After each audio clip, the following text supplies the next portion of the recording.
Section 8 is the most unhinged team in the history of the comic book industry. You know how most superhero teams represent ideas of what we believe heroes should be? They exhibit these qualities that are basically the best in humanity, right? They're brave, they're noble, sometimes they're driven by a righteous rage like the Punisher. Well, DC Section 8 has none of those qualities. There's no redeeming qualities about this team. So, Section 8 originates from the Hitman comic book series in the mid-1990s when DC introduced the Bloodlines event. Now, for those of you guys who don't know, the Bloodline event was DC's version of activating mutants like Marvel Comics. They explained this by having a number of alien parasites attack human beings, thereby activating the mutant gene in several people. Garth Ennis and McCrea, who were the creative team behind the Hitman comic, they introduced a lot of creative and sometimes weird aura around him, fleshing out a really highly evolved backstory, and much of it revolved around the denizens of what was called the Cauldron, which is essentially the Irish section of Gotham City. Now, I don't want to focus too much on Hitman. I may actually do a video on him later discussing how he fits into like the DC universe. Instead, I want to focus on the superhero team that first appeared in Hitman number 18 in 1997, Section 8 themselves. So, this team was led by a guy named Six Pack, and Section 8 takes its name from the military moniker for being too crazy for duty, and the members of Section 8 illustrate this all too well. The series, even Hitman, is a parody of sorts, mixing dark comedy, action, and even mysticism, likely due to Ennis's work on Preacher, Demon, and then Hellblazer. But when we're introduced to the team, they're effectively split up. It might have had some sort of superhero history, but how much isn't really known. Instead, the leader Six Pack is prone to like these drunken hallucinations. But the full Section 8 team consists of Six Pack himself as the leader, Bueno Excelente, the Defenestrator, Dog-welder, Friendly Fire, Jean Baton, Phlegm Jim, and Shakes. Now, starting with Six Pack, I don't even know where to begin with this guy. You know how like at family reunions, there's always that drunk uncle who makes outrageous claims about how he invented the question mark. He accuses chestnuts of being lazy. Yes, that is 100% an Austin Powers reference. Well, Six Pack is this guy down to a T, right? He's dressed in this raggedy superhero outfit with a cowl and a cape that are just 3 sizes too small, and his beer belly sticks out beneath it. He also has no actual superpowers unless you consider his ability to consume an inhuman amount of alcohol a power. His abilities do include stamina, stealth, unarmed combat, and expertise with a broken beer bottle, but after that, you have Bueno Excelente, and this guy's ridiculous. So his superhero ability is that he fights evil with the power of perversion. The only 2 words that he's ever shown saying are either Excelente or Bueno, usually followed by some creepy chuckle or a laugh. He is a stealth expert, and most of his battles happen off screen after he appears behind an enemy, followed by like a scream effect. In one instance, there's this Gotham City newspaper that shows one of the people that Bueno had snuck up behind and had fatally violated. Take that for what it means. But when Six Pack finally locates this guy to reform the team, he actually finds him in an adult theater. Now, the next guy is Defenestrator. Now, this guy's basically an Arnold Schwarzenegger knockoff who carries around a window through which he just throws people. He's essentially like Arnold's character from Terminator 2, but less awesome. He just throws guys and policemen through the window that he carries, which lands him a stint in Arkham Asylum. And even his last words reflect Arnold Schwarzenegger's iconic line. I told you this guy was crazy, but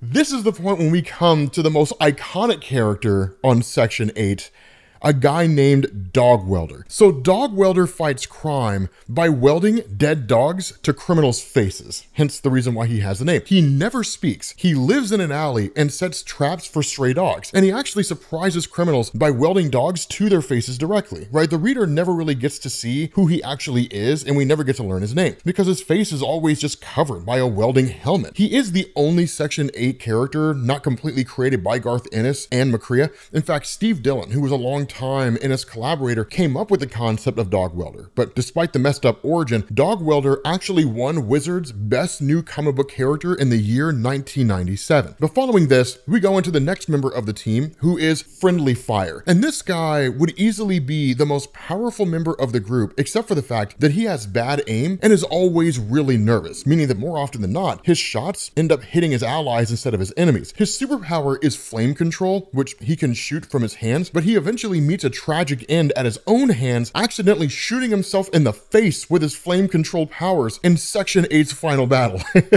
Now, Jean Baton fights evil with the power of Frenchness. And I'm not even saying that to like give a hard time to French people, even though you guys are usually dicks. Like, that's what he does. He's over-the-top French, he speaks French in panels without translation, and he's armed with a baton and a loaf of French bread. He also throws rings of garlic and onions at enemies to blind and stun them, and his abilities include exceptional agility as he's always leaping about in hand-to-hand combat. And his weapon expertise really just comes down to his baton and his French bread. Most comic book readers believe that he's actually a parody of Marvel's Batroc the Leaper, who's also French and is always bouncing around. But I would like to believe that he more closely resembles the French Tickler from Harvey Birdman, Attorney at Law. But the next guy here is Flim Jim. Right now, this guy does seem to have an actual power, albeit a pretty disgusting one. He has the ability to spit globs of glue-like phlegm at his enemies and uses his phlegm to blind, suffocate, or disgust bad guys. Now, this is when we start getting into just completely and totally shameless comic book creation, because this next guy is a guy known as Shakes, and depending on how dark your humor is, you are going to find this to be hysterical. So, this guy appears as a homeless bum who has a combination of Tourette's and Parkinson's disease, making him constantly shake, and his words are barely coherent. He's probably the most tasteless thing that's ever been heard of in a comic book, but he's primarily comic relief in a parody comic, meaning that he's the frequent target of like Friendly Fire's blasts and other mishaps, but he's also Six-Pack's closest friend. But despite the seemingly unheroic abilities that each member of the team possesses, they actually played a pretty key part in several storylines in the Hitman comic. In the Ace of Killer storyline, they teamed up with Hitman, Detective Teagle, Nat the Hat, and Catwoman to take on the mob, managing to kill several mafia soldiers. In the Hitman Lobo storyline, Section 8 actually rescues Hitman from Lobo, like the guy who's a space bounty hunter and is equally powerful to Superman. They wait until Lobo is basically passed out and then make it appear as if Lobo and Bueno Excelente got married in a drunken ceremony, and then all the members of Section 8 and Hitman himself have copies of the ceremony that will go to the Justice League and others if Lobo kills any of them. So they basically blackmail the guy. But towards the end of the Hitman series, Section 8 would actually meet its end around the time of Hitman number 34. So Garth Ennis was basically hired to write a comic in Superman's 80-page giant size number 1. And in the section titled How to Be a Superhero, a drunken Six-Pack claims that Superman asks him to accompany him as he patrols Metropolis. Along the way, Superman lectures Six-Pack on the ways of heroism, such as not burning down prisons and stabbing would-be muggers with broken beer bottles. But Section 8 would go on to meet its apparent end in Hitman number 51 and then in number 52. And in that story, Section 8 was on the verge of breaking up, as Friendly Fire pointed out that most of their exploits were a result of Six-Pack's alcohol-fueled delusions. And scientists from Engine Peak accidentally released the multi-angled ones, which are basically like the demons of the DC universe. They're not that dissimilar from like the mini-angled ones from Marvel Comics. But the face-off with these demons was disastrous for Section 8, and most of the team ended up dying by demon hands or accidentally killing themselves. Shakes accidentally grabs a grenade from Six-Pack and then runs into a gas station, blowing up as many demons as possible. 6 members die nearly immediately from the demon's attack, and as the demons descend on Six-Pack, they're amazed when fire from a blaze does not consume them. Now, whether this is due to an actual ability or simply blind luck isn't really known here, but it is noticed by the demons. And so in the confrontation, Six-Pack tells these guys that he would give his life to save the world from them because that's what superheroes do. And so these demons offer to let him just leave with them, wagering his soul against leaving the earth alone. And what happens to Six-Pack in hell, or wherever it is the multi-angled ones are from, isn't really known. But at the end of Hitman number 52, a statue is built in his honor in a park, and it's later shown that Six-Pack is alive and attending an AA meeting, implying that he defeated the multi-angled one, so seemingly he's not that far removed from Squirrel Girl at Marvel Comics. But aside from Six-Pack, the only member of Section 8 who appears to have survived the encounter with the multi-angled ones is Bueno Excelente, whose last panel shows him getting revenge on the scientists responsible for releasing the multi-angled ones in Gotham City. But this is it, man.